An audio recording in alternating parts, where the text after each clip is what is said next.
la tercera presentación del tercer y último libro de esta quinta Feria de los Buenos Libros en Viña del Mar.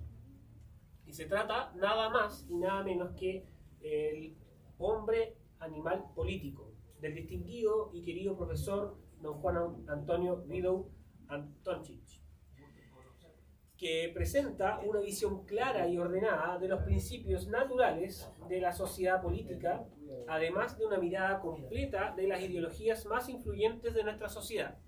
Entonces, un saludo también a los que nos ven vía remota, streaming, y también agradecer nuevamente a las editoriales que el día de hoy han estado aquí acompañándonos para que ustedes puedan adquirir los buenos libros. Y el día de hoy presentarán Gonzalo Ibáñez, que se encuentra aquí presente, y nuestra directora ejecutiva, Valeria Cifuentes. Para que ustedes sepan, la señora Valeria Cifuentes es ingeniero comercial de la Universidad Adolfo Ibáñez. Su trayectoria laboral siempre estuvo relacionada con la educación de la Universidad Adolfo Ibáñez, Santo Tomás y Los Andes, como también en el Duoc UC y Santiago College. Desde que se casó, ha estado dedicada a apoyar proyectos de formación de jóvenes, de promoción de las humanidades y de la dirección ejecutiva de Foro Republicano. Por otro lado, don Gonzalo Ibáñez Santamaría es abogado por la Universidad Católica de Valparaíso, doctor en Derecho por la Universidad de la Sorbona, destacado profesor de Derecho y exdiputado de la República de Chile. Ha escrito varios libros y la profundidad de sus columnas y comentarios en redes son un gran aporte para la calidad de la discusión pública. Los damos un fuerte aplauso para iniciar esta conversación.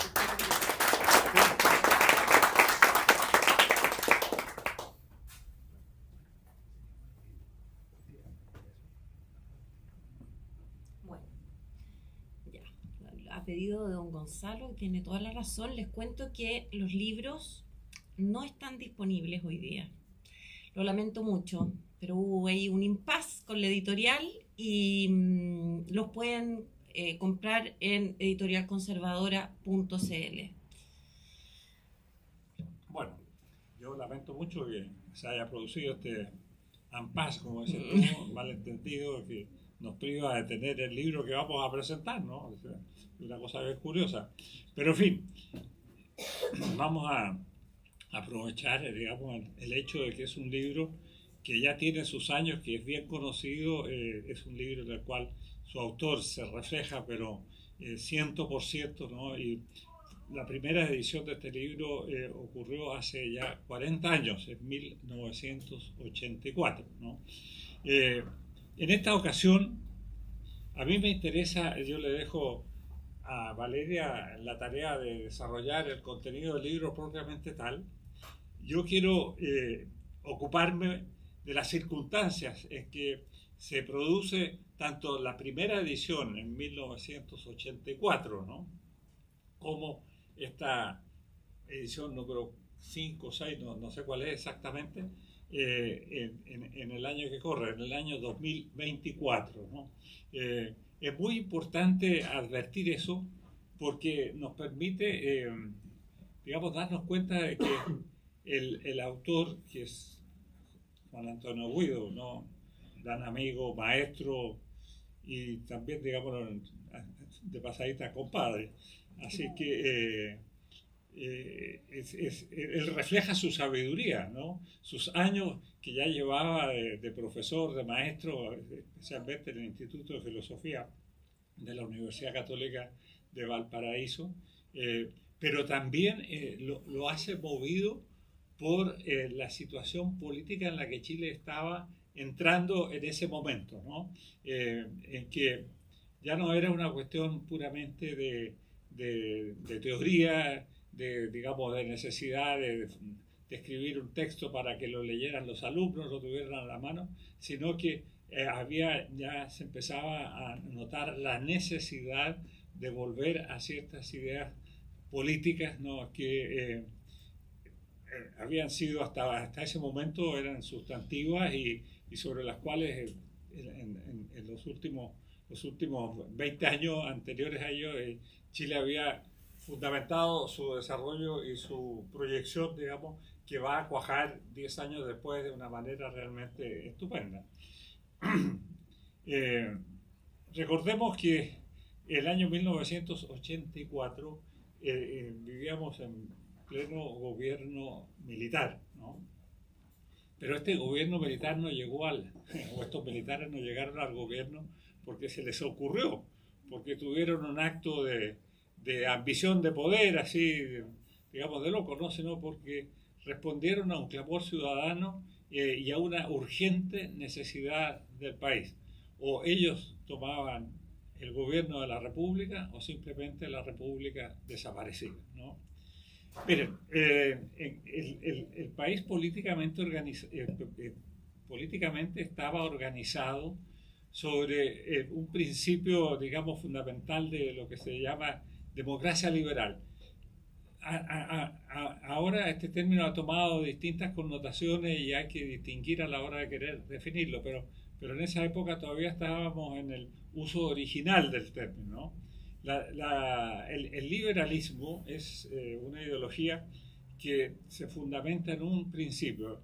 El ser humano, siendo libre, es siempre bueno, siempre recto y siempre hace la verdad, ¿no? Ese es el punto de partida que va a tomar Rousseau, sobre todo en el contrato social, cuando dice que los hombres nacen libres, pero los vemos encadenados y eso es lo que los convierte en seres malvados, ¿no?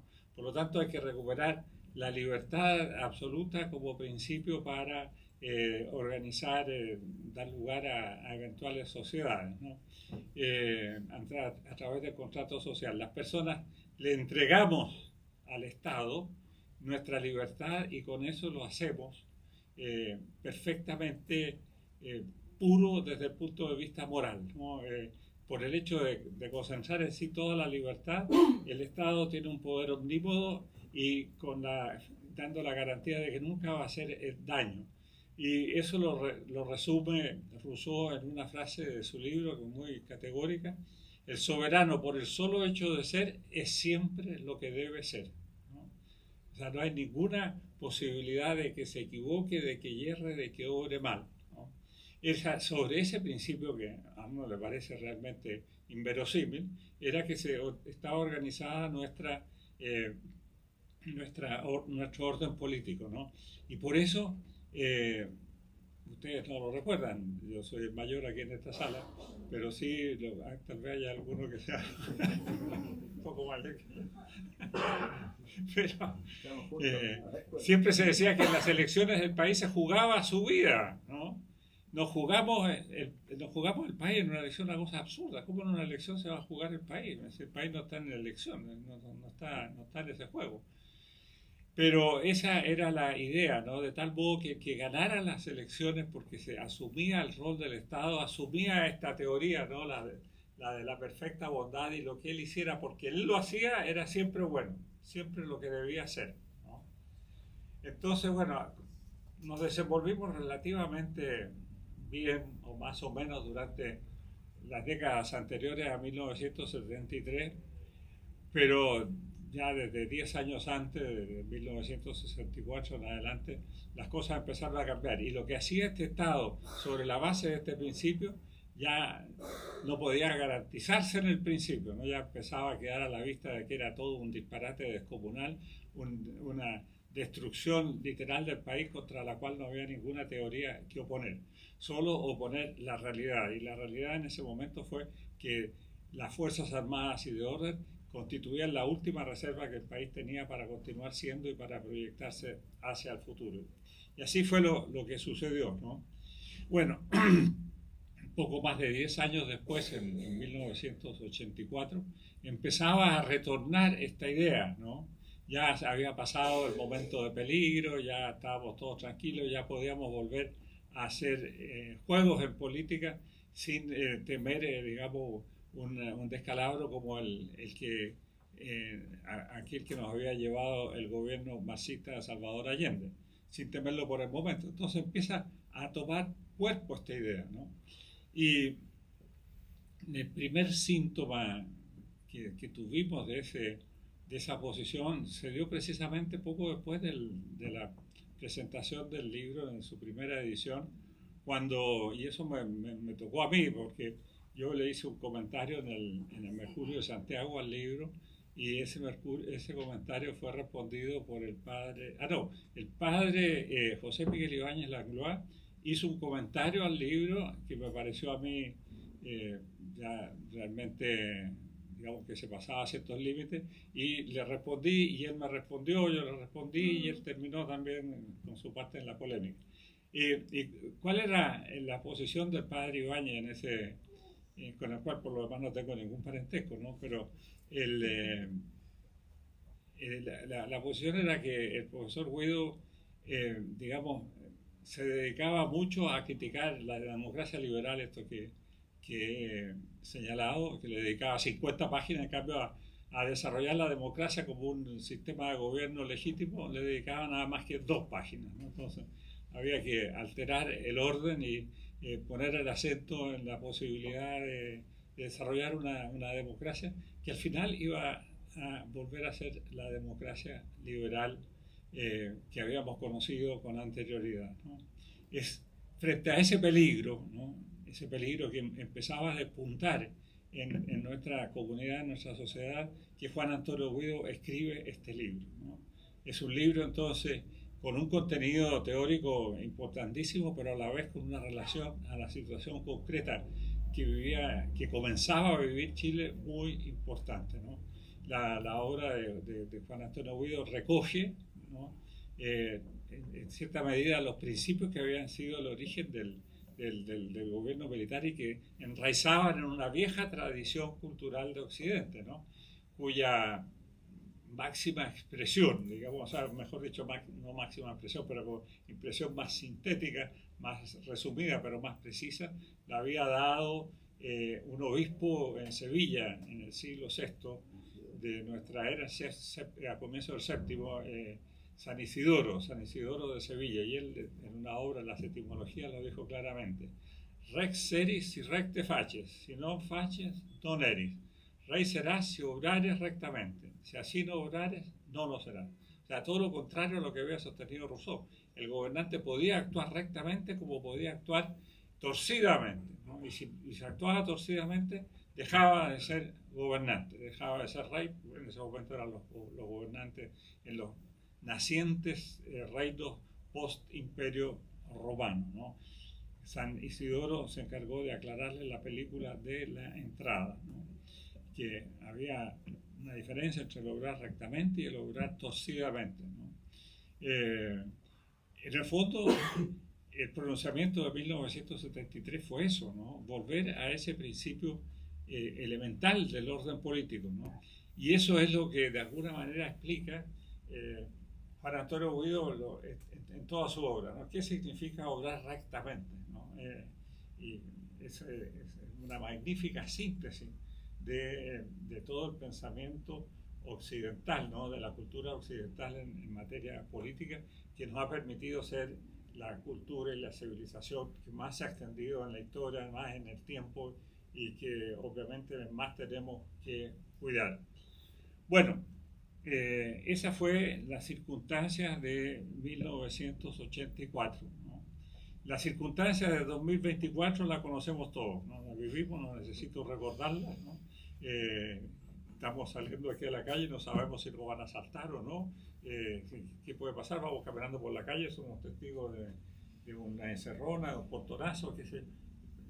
Entonces, ¿en qué mundo vivimos? No sé. Yo me gustaría volver a la polémica con el padre José Miguel Ibáñez para decirle: mire, padre, ¿qué le parece la democracia, no? Que usted defendió. Tal vez el profesor Guido, en vez de haber dedicado 50 páginas a la democracia liberal, debió haber dedicado 100 páginas, ¿no?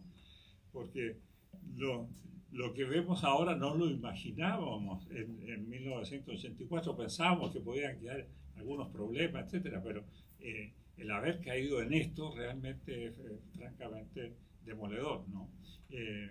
Hoy día más que nunca se hace necesaria la presencia de este libro, ¿no? Que nos recuerde lo que es un buen gobierno, la necesidad de que los países tienen de un buen gobierno, el deber de los súbditos a obedecer a un buen gobierno, por supuesto, pero a la vez el derecho a ser bien gobernados, ¿no?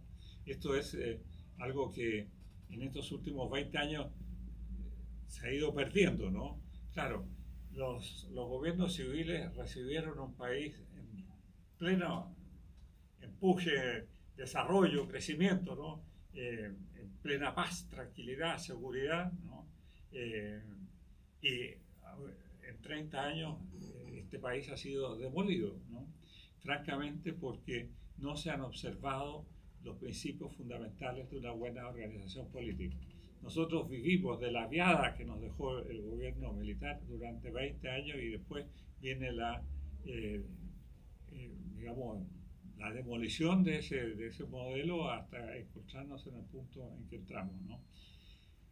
Y por eso es por lo que yo creo que ha sido una muy buena idea, muy necesaria el haber reeditado este libro. Creo que nos trae a nosotros, nos refresca los conocimientos, no nos trae antiguallas ni mucho menos, sino cosas que son estrictamente necesarias. Necesitamos recuperar nuestra cultura política, ¿no?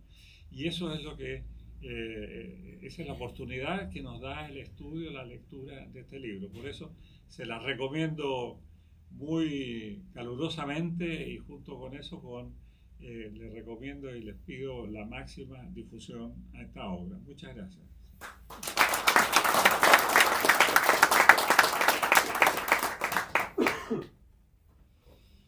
Bueno, para mí es un privilegio estar acá por dos razones en realidad. Una, porque don Gonzalo era el rector de la Universidad Adolfo Ibáñez cuando yo estudié y trabajé ahí.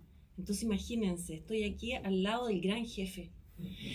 Y lo otro es un privilegio, es el privilegio de ser la directora ejecutiva del Foro Republicano, porque la verdad es que hay, dando vueltas y en la misma sala, discípulos de don Juan Antonio que tienen muchísimo más mérito para estar acá comentando su libro. Pero como yo soy la directora del foro, yo quise estar, ¿no?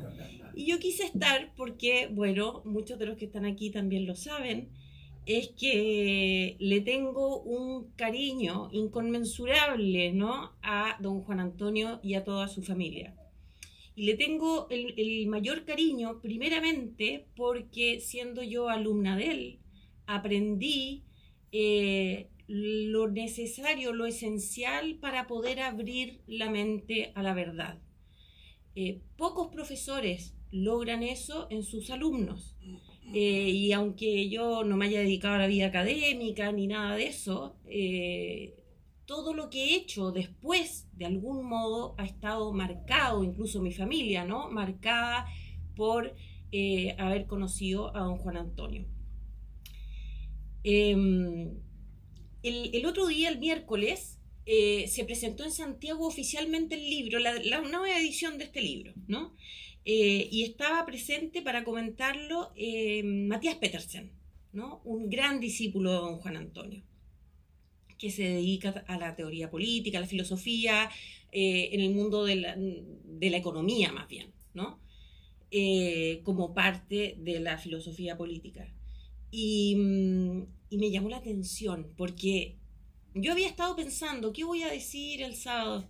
Y cuando escuché a Matías, yo dije, pero esto es exactamente lo mismo que había pensado yo.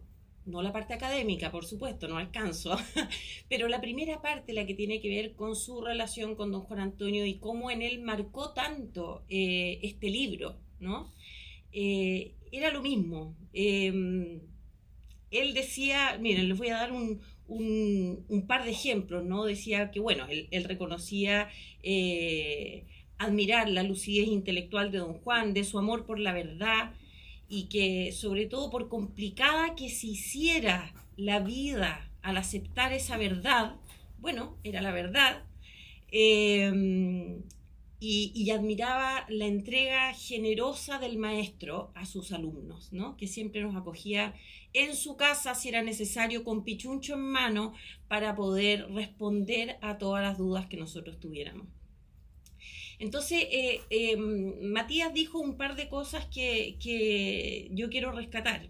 Primero, que aprendimos a pensar y a escribir con don Juan Antonio. Algunos dirán, bueno, pero se aprende a escribir en primero básico. No, a algunos nos pasa que aprendemos tarde.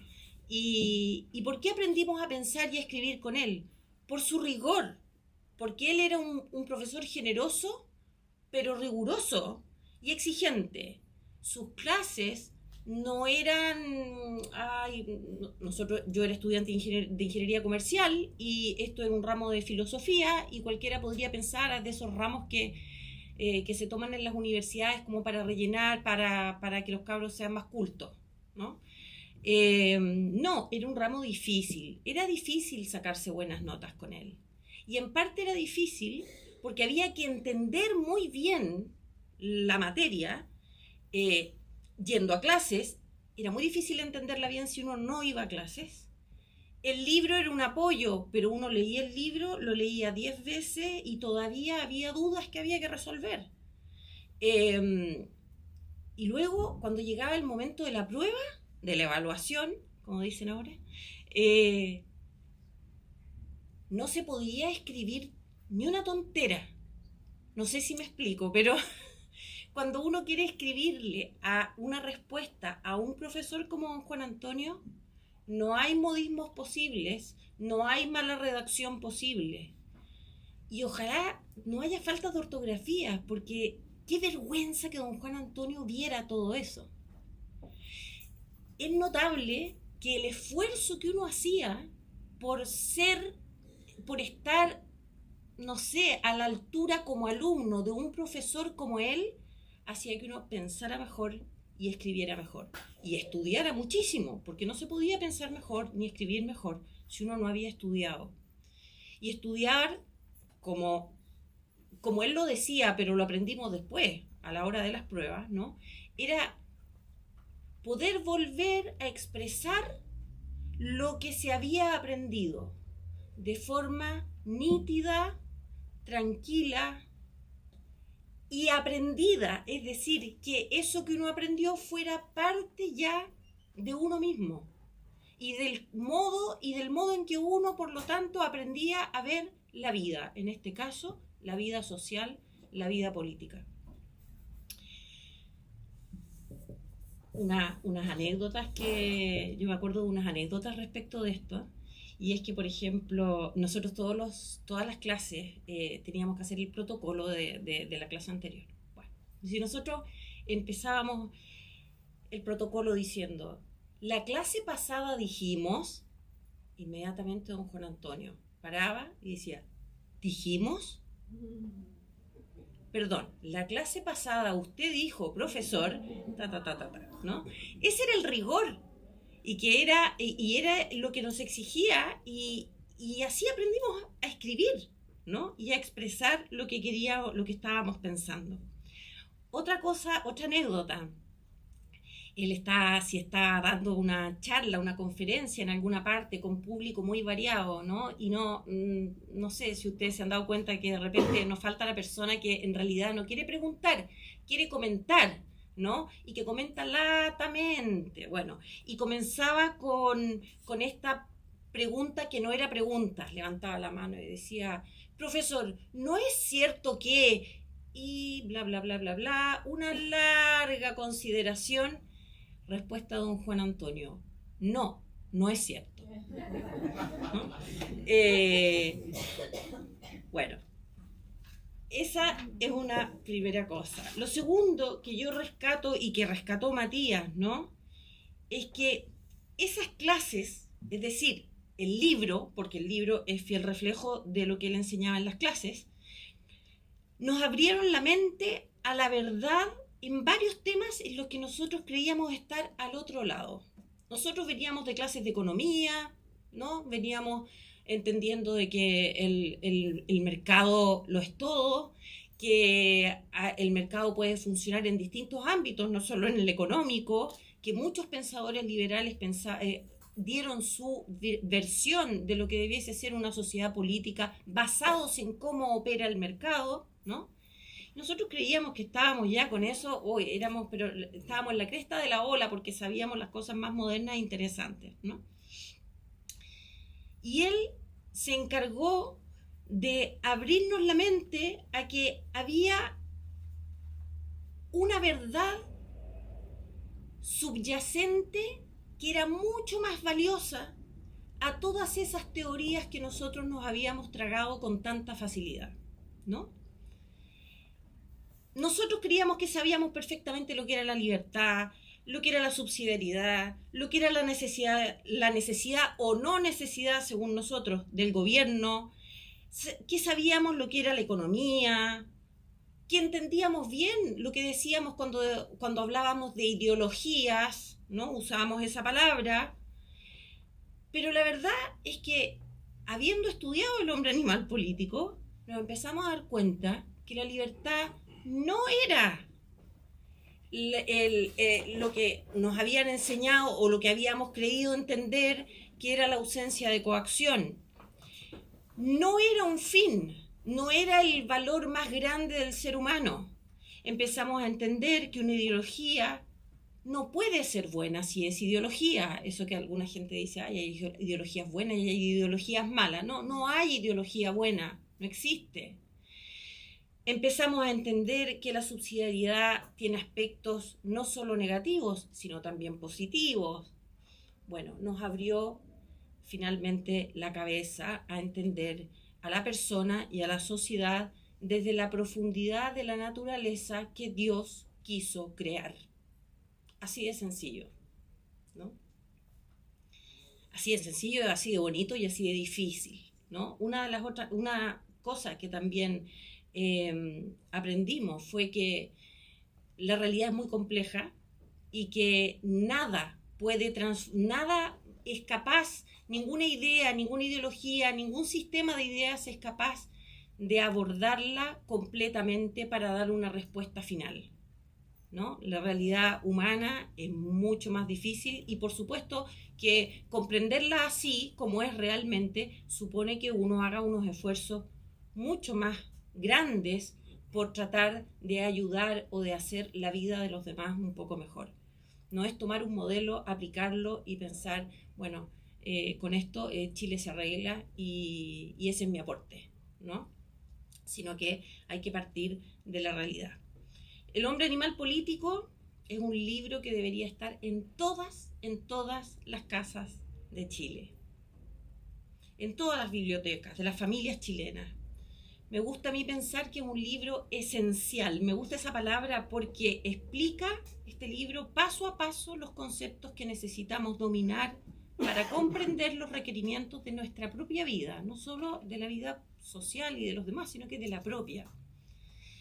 Curiosamente, en esos mismos conceptos, sociedad, libertad, bien común, legitimidad, ideología, etcétera, donde hoy se ha enseñoreado la falsedad, sumiendo la discusión política en un diálogo de sordos opinantes. Porque si solo fueran sordos no importaría tanto, pero son opinantes y se creen lo máximo, ¿no? Y es que, como dice el autor en el prólogo a la primera edición, los temas de la vida del hombre en sociedad y lo relativo al fin y al orden propios de cada una de las sociedades naturales son temas que, mucho más que otros, requieren estudio, capacidad de discernimiento y análisis, dominio de la pasión y sobre todo amor a la verdad. Y es que el amor genuino por la vida común y todo lo que ella atañe, es decir, la vocación política, no es posible sin comprender sus fines y la coincidencia que estos fines tienen con la finalidad de cada vida humana. Este libro permite a quien lo lee y lo estudia, porque, ojo, para los que no lo conocen, no es un libro que se puede leer en un verano de un tirón, hay que ir leyéndolo de a poco y estudiándolo, pensándolo, conversándolo. Este libro permite a quien lo lee y lo estudia, entonces, develar asuntos importantes que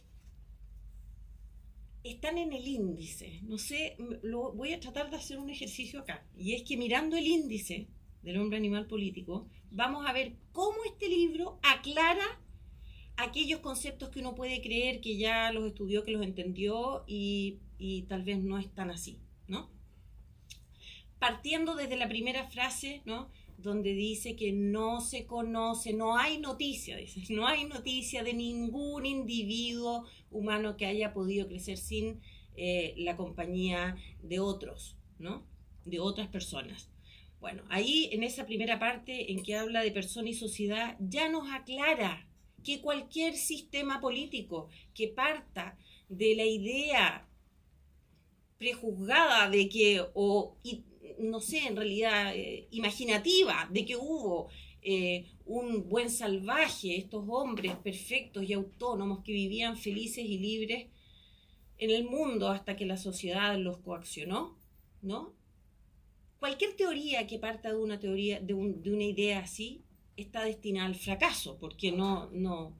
Y cualquier teoría en realidad no va a ser la solución a nada, porque la solución la damos las personas en situaciones concretas y nos basamos en una doctrina que debe ser verdadera para que nuestras soluciones puedan resultar, ¿no? Entonces, desde el primer momento en el libro, él va dilucidando estos detallitos.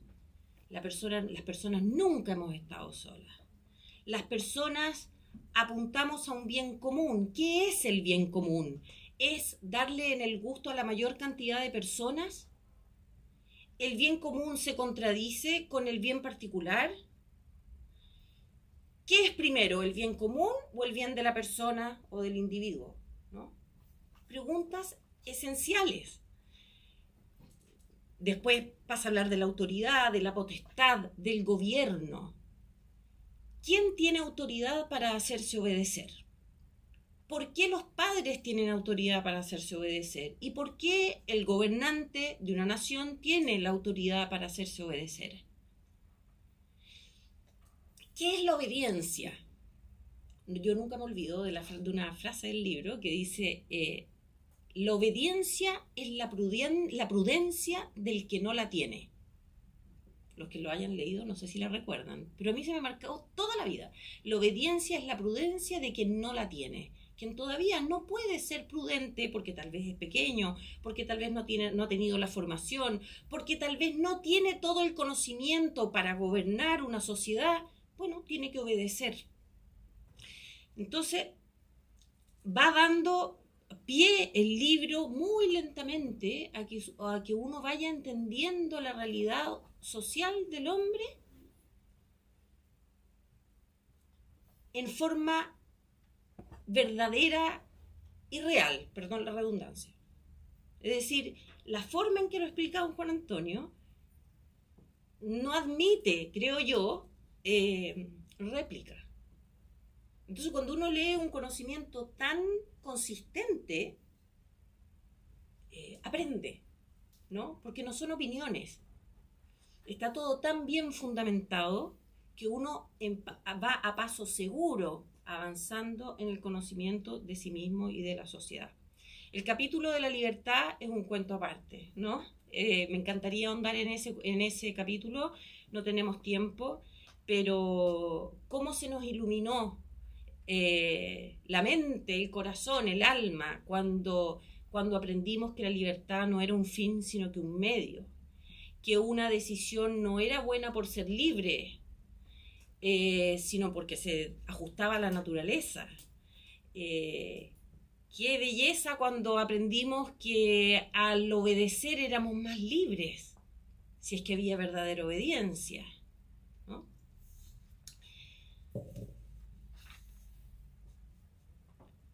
¿Cómo olvidar cuando nos preguntábamos, bueno, ¿y cuál es el orden político que debiese tener nuestro país?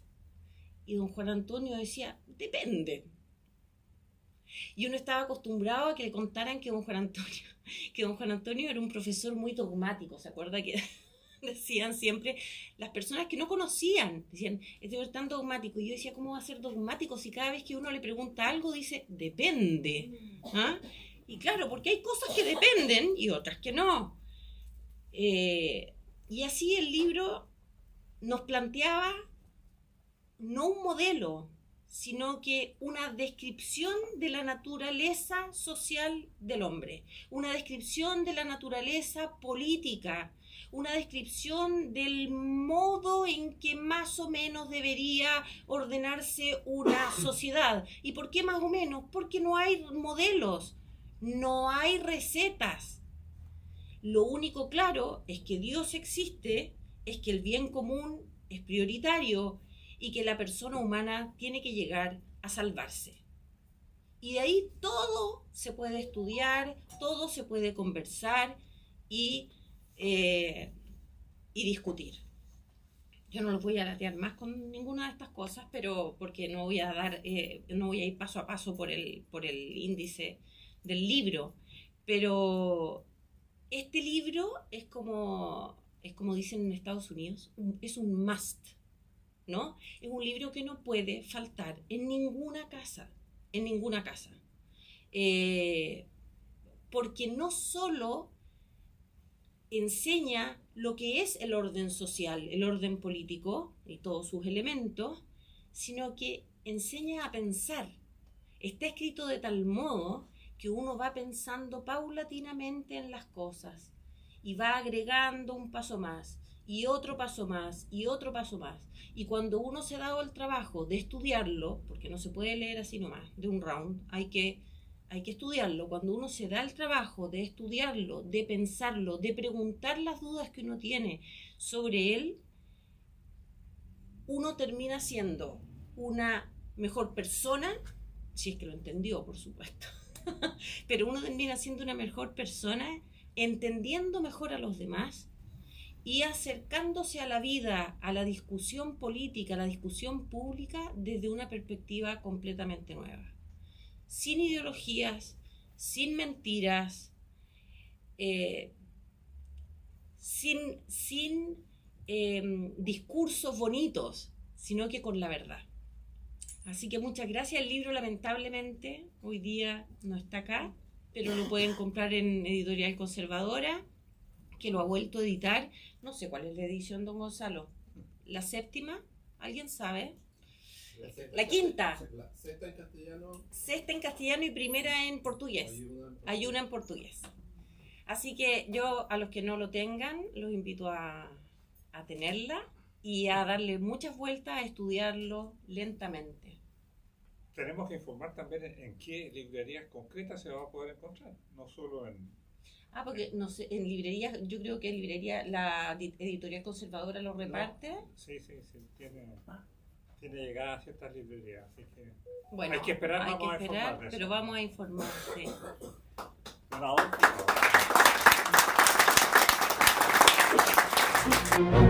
No.